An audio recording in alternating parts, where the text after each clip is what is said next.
Welcome everyone to this Twitter Spaces. I'm David. I'm responsible for marketing at Panzerdogs, and today we're joined by our friends at SkateX, and we're gonna talk about game development and the Solana ecosystem in general, and of course, both of our projects. I'm joined by two of our developers, Henry and Arjan, and also our friends from SkateX. Maybe you can introduce yourself and tell us what you do at SkateX.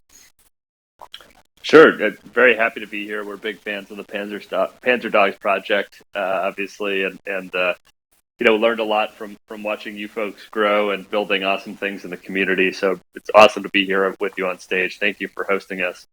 My name is Ben. I'm one of the co-founders of the SkateX project and Block Tackle, the parent company there. And then along with me is Mateo, who's our awesome community manager with the official SkateX account. Hey guys, how are you doing? Thank you so much for having us, and yeah, really excited to be here with the Panzerdogs and the communities. Yeah, good to have you here. So you just launched your Founders Edition. It sold out. Tell us, how did it went? Were there any problems you met while setting up the mint? What went good? What went wrong? Tell us everything. I would say that we were lucky in that the mint itself ended up going fairly smoothly.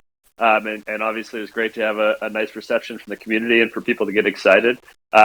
In the bigger picture, I think it ended up being more of a learning curve getting into the space and setting up our first collection than we anticipated, which is fine. I think, we realized that in order to be authentic members of the community, we really had to dive deep into learning about how other projects like you folks at Panzerdogs had both pulled off, great launches, but then also how you had worked with the community to make sure that everyone felt represented and listened to and included as you continued to build the project, both before and after mint.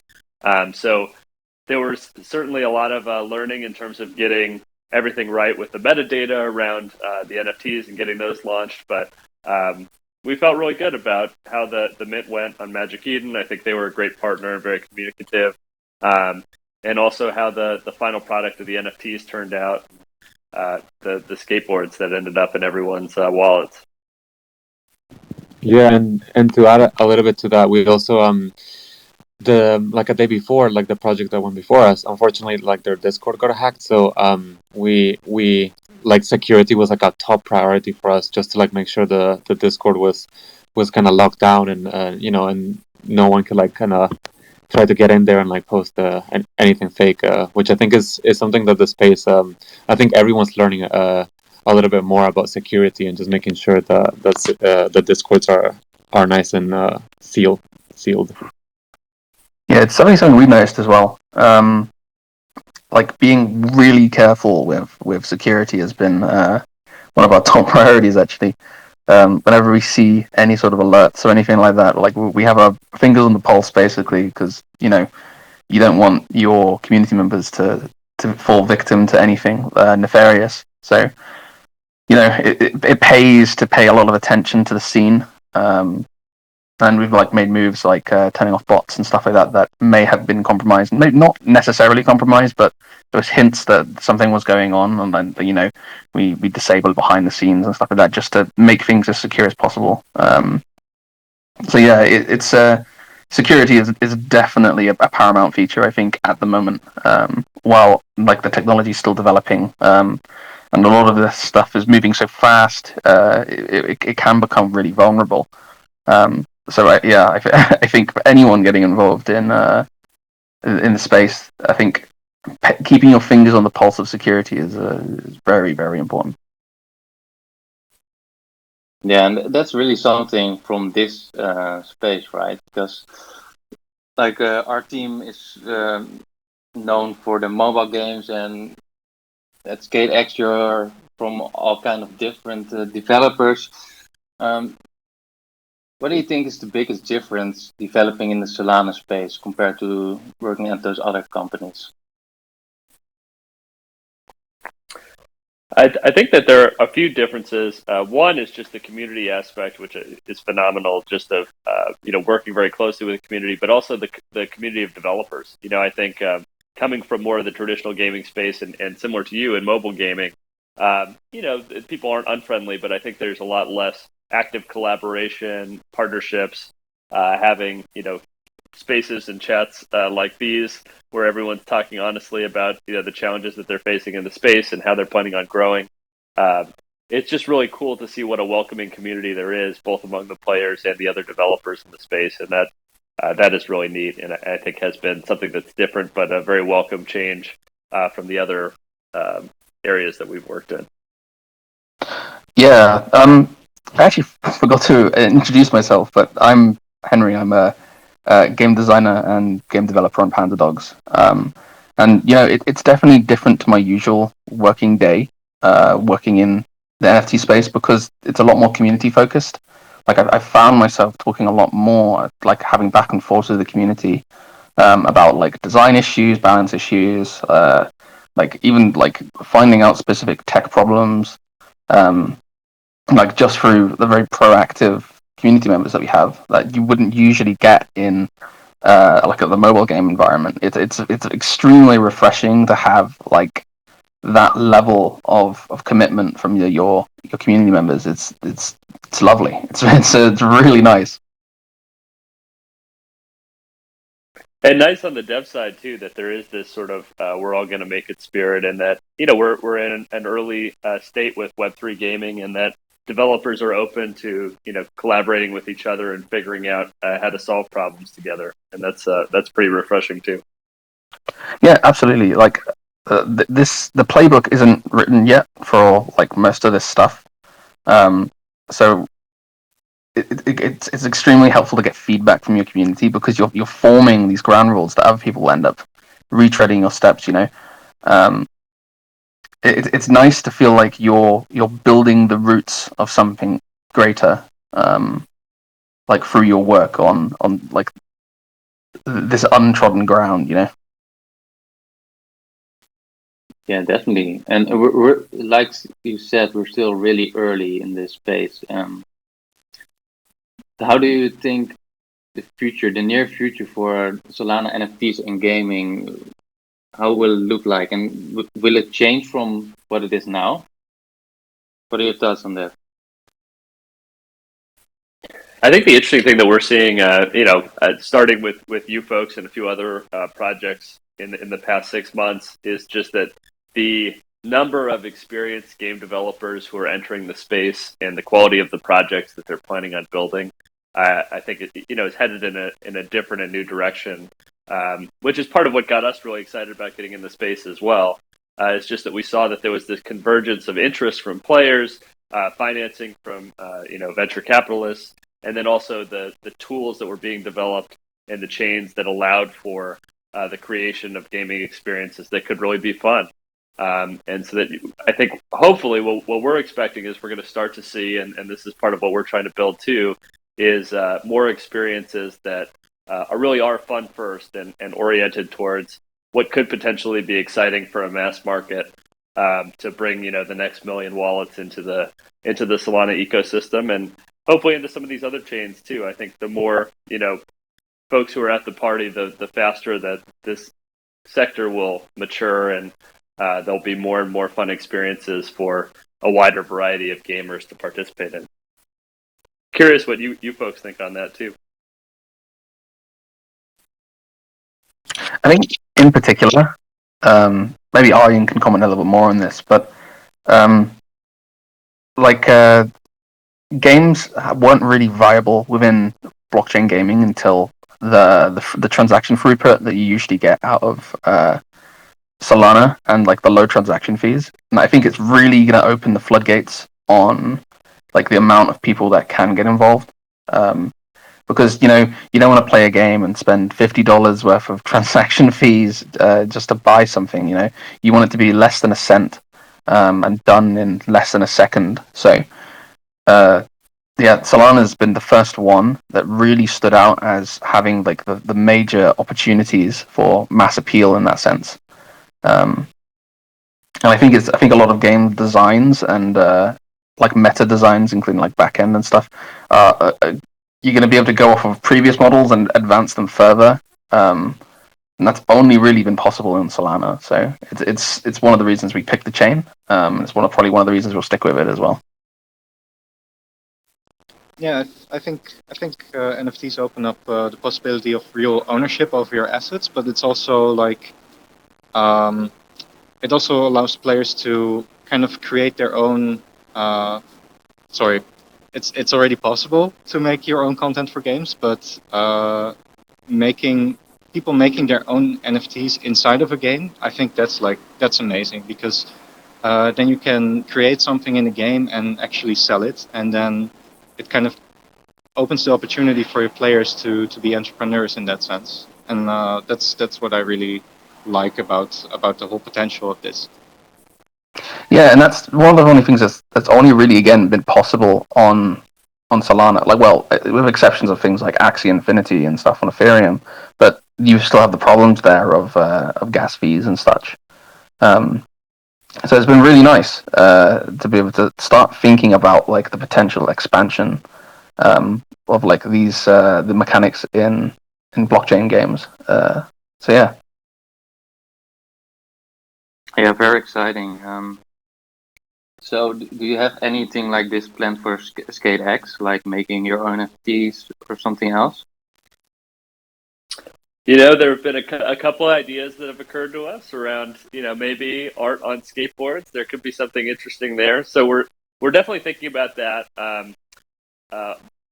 Potentially in the world that we're building, there could be opportunities for players to have ownership of certain areas. We're thinking about that aspect as well, but definitely within, we recently, the other co-founder who's listening now, Rob, and I had built some games on the Roblox ecosystem. And the interesting thing there was this sort of emergence of UGC avatar content that had become really popular on the platform, where, you'd need to have some 3D expertise to be able to do it, but users could create all kinds of really cool avatar clothing, even different heads and accessories for avatars that then they could sell on that Roblox avatar marketplace. And that's definitely something that we see as a really cool opportunity in our game, and then also potentially in other metaverse experiences, of course, where users can create content that then can be validated by other folks in the community. And obviously, as you folks suggested, they could share in the profits of that through the smart contract. So definitely something we're looking into. How about you folks? Yeah, so we have ideas for things. Well, less ideas for things, more plans for things at this point for users to be able to create builds out of their tanks and be able to sell those. So that'll be fun. You'll be able to craft your parts, obviously, and then merge them up into higher tiers and be able to use those components in very specific builds. We're just on the cusp of having a garage build that'll let users start experimenting with combinations already, and we needed to do this early, so it's off chain at the moment. But we wanted to see what happens when users have the potential to start creating builds and see what that actually does. Inside of the meta and such. So we're making progress towards our goals of user created content. We'll also have plans for some other stuff as well. We don't really want to talk too much about the other UGC ideas that we have. But yeah, we do have plans for larger scale features as well. Awesome. Excited to see it.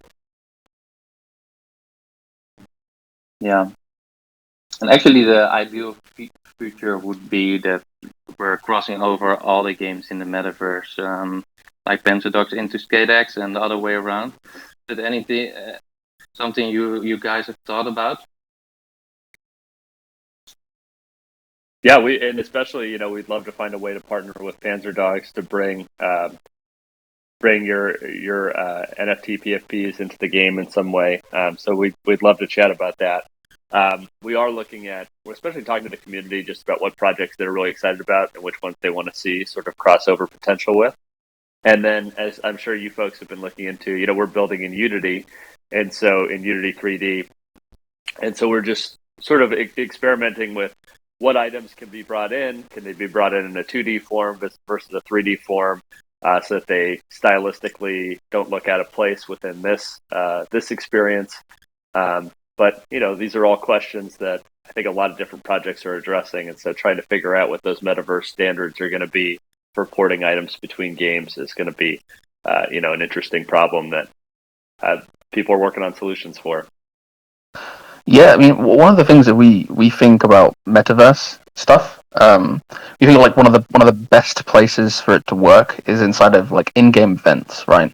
You don't really want permanent additions, because you have a core experience, and you can hamper a core experience by allowing like 4 million things involved.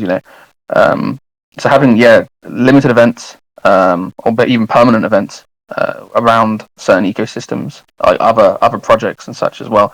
We had a demonstration with Sui, where we worked with Board Apes Yacht Club, to bring those NFTs into the game, and we allowed our tanks to shoot bananas and such in that event, and it was a simple demonstration, but it was more of a proof of concept that this sort of thing could work quite well because it integrated so seamlessly, like into the experience. We just had like an extra button basically to load in those NFTs, and obviously, if we did that fully, we'd do it with a lot more fanfare and like a particular section of the game dedicated for that. But we feel like that sort of thing suits metaverse stuff really, really well.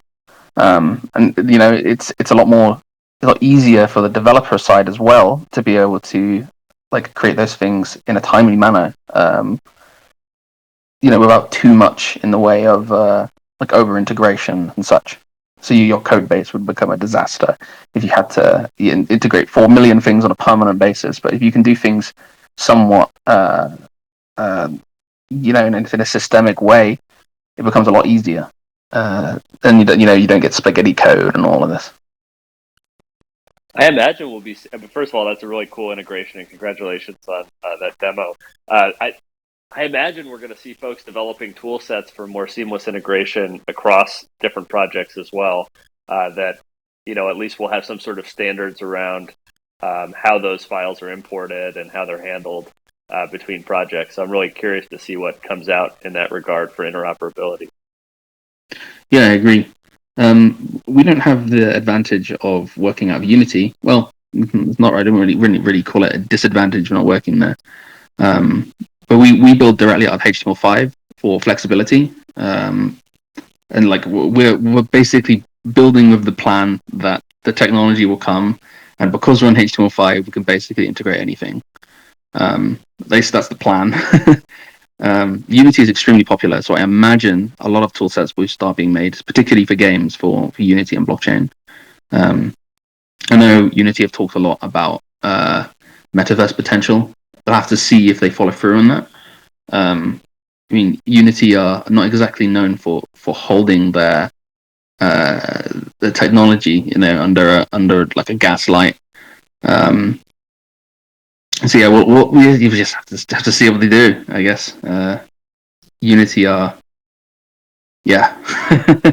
I'm sure you understand as well. You work with them a lot. So I'm sure you know that when it comes to like certain technology and stuff like that, they aren't consistent a lot of the time. But they have delivered on a lot of like really exceptional technology products. So if the demand's there, I'm certain that they'll pull through. Yeah, I think so too. In our particular case, just the type of game that we're trying to build, Unity 3D seemed like the best tool set, and our core development team has the most experience working in Unity, and so it just felt like the right thing for a skate MMO. But I totally hear you on it seems like fantastic fit, yeah. With what you folks are building too.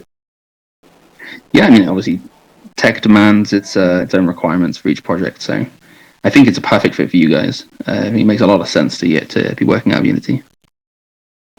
I also think about like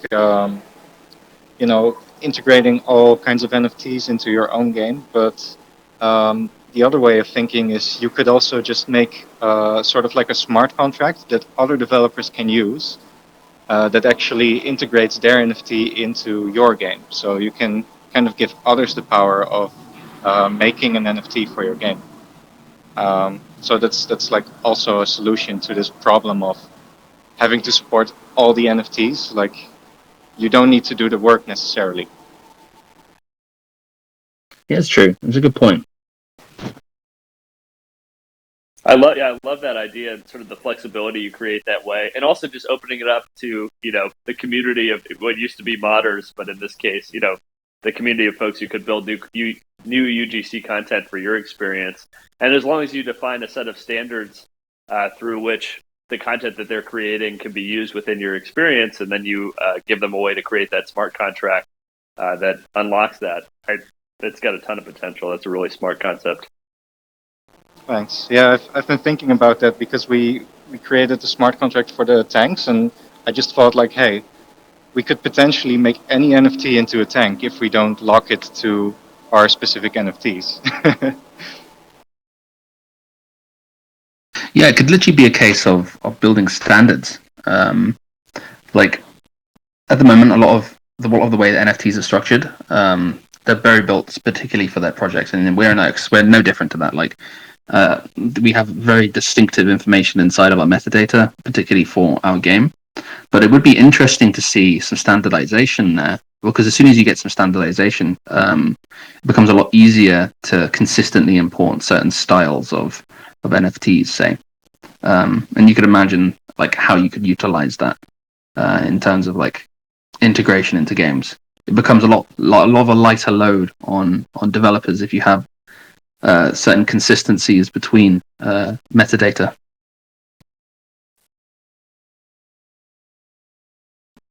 Absolutely, and this is I keep referencing this just because it's a reference point benchmark that we've worked with recently. But for example, in the Roblox ecosystem, they do a lot of it's centrally managed by one company, so that simplifies things a lot. But they do have UGC creators making games, and so in order to make a standard through which people can share all these different and sell these different avatar items, they just have a standard of like, this is what a T-shirt is. And here's what even going beyond that of like, here's what can fit on the upper torso of an avatar. Here are the parameters through which to design that. As long as you're within that box, you can ship then into any game, which obviously is going to be a lot tougher in building across all these different engines and different experiences. But as you said, defining some sort of standards is a good starting point. And then developers can start to think about how are we going to accommodate that if this is a really popular tool set that's being propagated. Yeah, and it's a little bit of a double-edged sword as well. Like going like in the case of Roblox in particular, like it forces you into a certain restrictions, right? So you've got to be really careful whenever standards are made, that you don't sort of lock people into having to conform to very, very tight standards. So there's got to be a certain degree of flexibility within these structures. Like you don't want, like let's say hypothetically you wanted to put a shirt on someone, but you also wanted to give them an extra pair of arms or something like that. I'm pretty sure Roblox wouldn't really support that, but maybe it does. I don't know. But you can imagine, right, how that could restrain the flexibility if like the standards don't accommodate it. So I think a lot of progress is yet to be made in terms of like NFT metadata standardization, but I think it will eventually come around, and somebody will be a groundbreaker in this regard, and everyone will follow suit.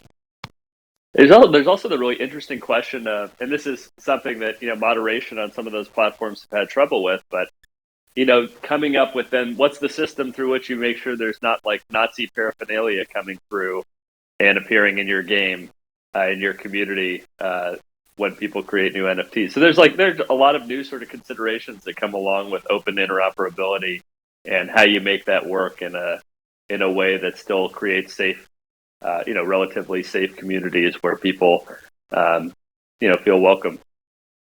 Yeah, I mean, there's nothing to stop moderation within inside of your platform.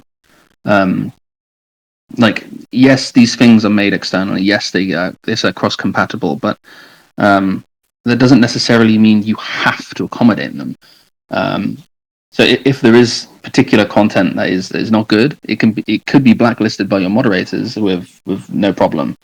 And I mean, like you even see NFT platforms do this kind of thing. Like like OpenSea can blacklist certain tokens and stuff like that. In fact, they do it extremely often. So yeah, I think it's I think there's ways around this, but obviously it's a lot more proactive than it is like a passive method that you'd see in something where you have to like get approval first, for example. But we'll have to see. We'll have to see how moderation tools evolve as well with the platforms. We're still really early. Like a lot of this stuff hasn't had the chance to mature yet because it's not become an issue yet. But it's good that everyone thinks about that. Like you see, like it was on your mind, it's on our mind, and I think that's a sign that solutions will be found when the issue, like before the issues occur. Because if no one's thinking about it, then no one's going to come up with a solution. Yeah, absolutely. As we're talking through these things, these are all questions that beg answers. And as you said, because we're thinking through them now, it means that people will be working on solutions to these problems. So that's promising. Yeah, we'll have to wait and see. To finish this Twitter space off, I actually want to ask you guys what's next for SkateX in the upcoming weeks or months. What can you share with us? Yeah, absolutely. So I think also this is particularly important because it's our first Twitter Spaces since we sold out the Mint, and so I know a lot of our community members are asking, and we're trying to put together a lot to share in this regard around, what's the upcoming schedule? What do we have next? So we have a Twitter Spaces tomorrow on Friday as well, where we're going to have our executive producer, our engineering lead, and myself and the other co-founder, Rob. We're going to be there and share a lot about our upcoming roadmap in terms of game development. We also, over the next week and a half, will have updates to share on one really big partnership that we're excited to announce next week. And then on some of the upcoming drops that'll be related to some of the other board shapes we talked about and going beyond the Founders Edition collection. So the wide strokes of it are that we're working on development of the game, and we want to really develop out in the open. So we're going to be sharing a lot about progress there so that everybody can see the development process and assets that are being made. And then there are a number of areas in which, I know our producer, Curtis, wants to get community involvement in making decisions and asking for input as well. And then we also have a few additional drops that we're going to be announcing shortly and some partnerships that we're excited for everyone to hear about. So those are the big updates that are coming up. And exciting stuff. Yeah, sounds really good. I want to thank everyone for listening in. Thanks SkateX for joining us. And be sure to check out Panzerdogs and SkateX if you haven't already. Thank you all for having us. We're huge fans of the Panzerdogs community, and we've learned a lot from you folks just from watching and being fans. So really appreciate you and all that you do. Thank you, guys. Thanks, guys. Love to see more from you guys. Thanks. Bye-bye. Yeah, I'm excited for the game. Yeah, I'm really excited to see what you guys get out. Yeah. Thank you. Bye, everyone. Cool. Bye. Bye, guys.